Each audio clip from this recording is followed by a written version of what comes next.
Assalamualaikum warahmatullahi wabarakatuh. Kami di sini akan menjelaskan mengenai Asset and Liability Management Perbankan Syariah. Selamat menyaksikan. Materi yang pertama yaitu mengenai pendahuluan ya. Pendahuluan, apa sih bank syariah? Bank syariah adalah perantara antara unit surplus dan unit defisit. Fungsi ini dilaksanakan sesuai dengan prinsip-prinsip hukum syariah, termasuk menghimpun dana, mengalokasikan dana, dan menyediakan layanan arus pembayaran. Pasalnya, sebagian besar sumber aset bank syariah diperoleh dari deposito. Meskipun bank syariah memiliki modal sendiri, kewajibannya lebih menguntungkan daripada modal sendiri. Oleh karena itu, perkembangan aset dipengaruhi oleh peningkatan kewajiban.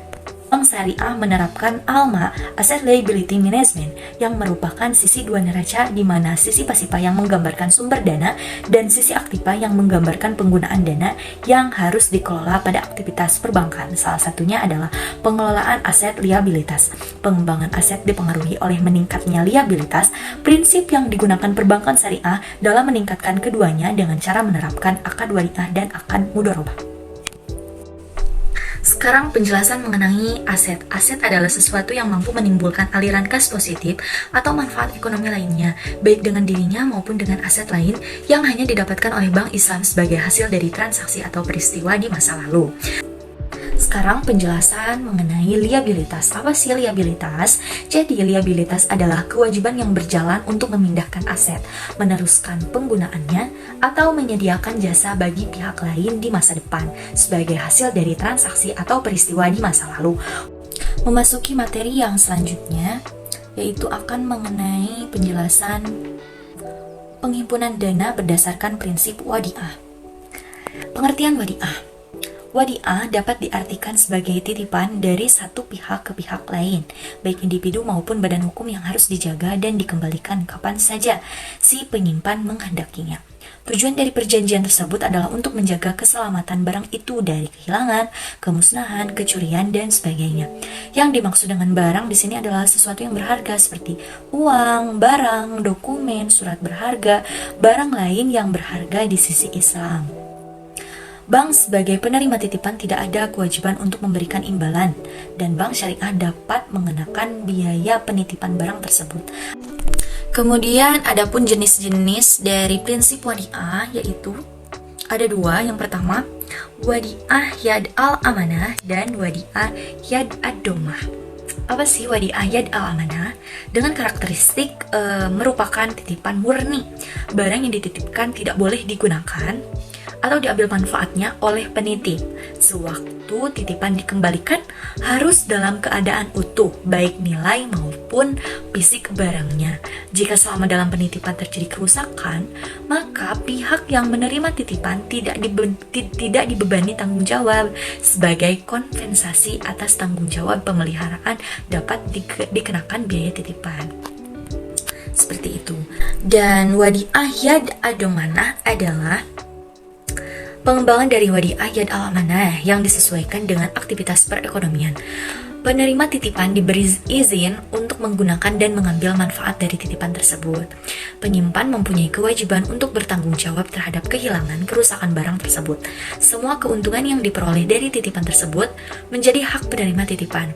Sebagai imbalan kepada pemilik barang atau dana dapat diberikan semacam insentif berupa bonus yang tidak diisyaratkan sebelumnya. Jadi cukup jelaskan perbedaan dari wadiah yad al-amanah dan wadiah yad ad-domanah. Di sini sekarang saya akan menjelaskan karakteristik wadiah. Untuk karakteristik wadiah, beberapa karakteristik wadiah, baik wadiah yad amanah maupun wadiah yad damanah adalah sebagai berikut. Untuk yang pertama yang akan saya bahas yaitu wadiah yad al-amanah. Ciri-cirinya untuk karakteristiknya adalah yang A, merupakan titipan murni. Terus barang yang dititipkan tidak boleh digunakan, diambil manfaatnya oleh penitip. Yang ketiga, sewaktu titipan dikembalikan harus dalam keadaan utuh, baik nilai maupun fisik barangnya.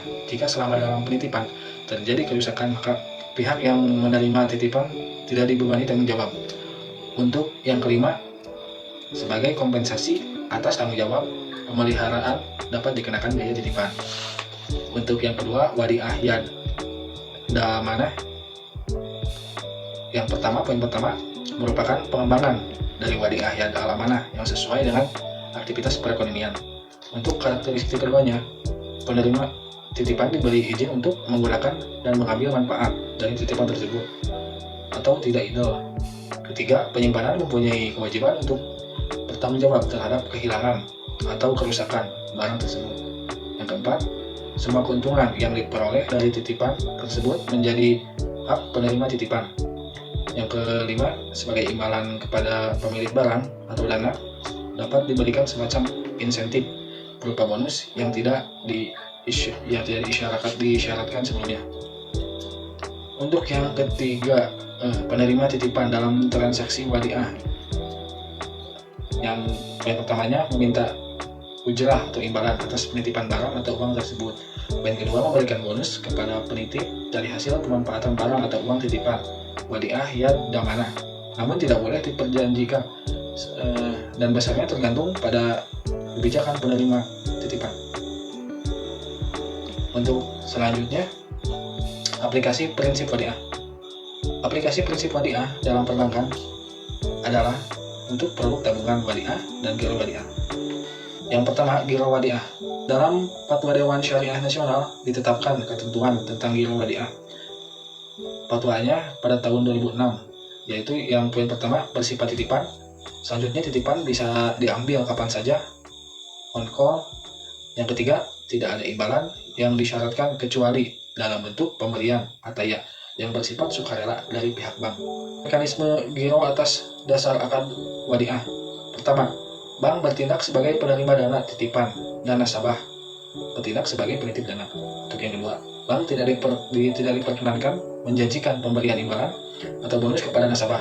Untuk yang ketiga, bank dapat membebankan kepada nasabah biaya administrasi berupa biaya-biaya yang terkait langsung dengan biaya pengelolaan rekening, antara lain biaya cek atau giro, biaya materai, cek laporan, transaksi, dan saldo rekening, pembukaan dan penutupan rekening. Yang keempat, bank menjamin pengembalian dana titipan nasabah.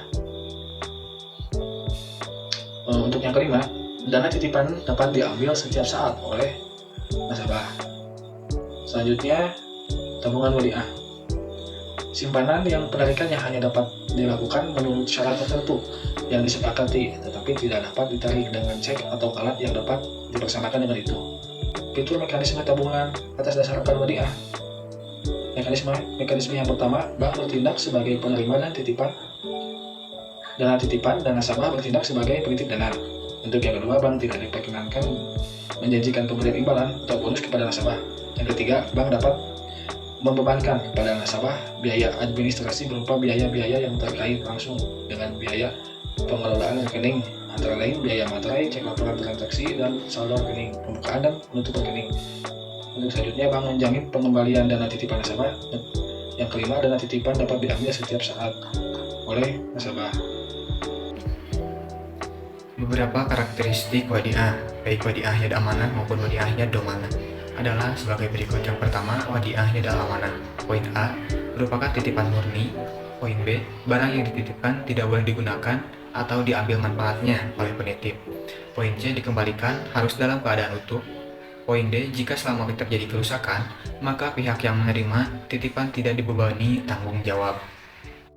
Dan yang kedua itu yad ad-domanah. Poin A merupakan pengembangan dari wadiah yad al-amanah, disesuaikan. Poin B, menerima titipan diberi izin untuk menggunakan titipan tersebut. Poin C, penyimpanan mempunyai kewajiban untuk bertanggung jawab. Poin D, keuntungan yang diperoleh dari titipan menjadi hak penerima titipan. Poin E, sebagai imbalan kepada pemilik barang atau dana yang diberikan semacam intensif. Dan yang ketiga, penerimaan titipan dalam transaksi wadiah dapat berupa yang pertama itu meminjam ujrah atau imbalan atas penitipan barang atau uang tersebut. Yang kedua, memberikan bonus kepada penitip dari hasil pemanfaatan barang atau uang titipan wadiah yad amanah. Namun, tidak boleh diperjanjikan sebelumnya dan besarnya tergantung pada kebijakan penerima titipan. Yaitu aplikasi prinsip wadiah. Jadi, aplikasi prinsip wadiah ini dalam perbankan adalah untuk produk tabungan wadiah dan giro wadiah. Yang pertama itu giro wadiah. Nah, dalam Fatwa Dewan Syariah Nasional ditetapkan ketentuan tentang giro wadiah Fatwa tahun 2006 sebagai berikut. Yang pertama itu bersifat titipan, yang kedua titipan bisa diambil kapan saja atau on call, yang ketiga tidak ada imbalan yang diisyaratkan kecuali dalam bentuk. Nah, dalam fitur dan mekanisme giro atas dasar akad wadiah dibagi sebagai berikut. Yang pertama itu bank bertindak sebagai penerima dana titipan dan nasabah bertindak sebagai penitip dana. Yang kedua, bank tidak diperkenankan menjanjikan pemberian imbalan kepada nasabah. Yang ketiga, bank dapat membebankan kepada nasabah biaya administrasi berupa biaya-biaya yang terkait langsung dengan biaya pengelolaan rekening. Yang keempat, bank menjamin pengembalian dana titipan nasabah. Dan yang kelima, dana titipan dapat diambil setiap saat oleh nasabah. Di aplikasi prinsip wadiah ini ada tabungan wadiah, dan untuk fitur dan mekanisme tabungan atas dasar akad wadiah dibagi juga sebagai berikut. Yang pertama itu bank bertindak sebagai penerima dana titipan dan nasabah bertindak sebagai penitip dana. Yang kedua, bank tidak diperkenankan menjanjikan pemberian imbalan kepada nasabah. Yang ketiga, bank dapat membebankan kepada nasabah biaya administrasi berupa biaya-biaya yang terkait langsung dengan biaya pengelolaan rekening. Yang keempat, bank menjamin pengembalian nasabah dana titipan nasabah. Dan yang terakhir, dana titipan dapat diambil setiap saat oleh nasabah.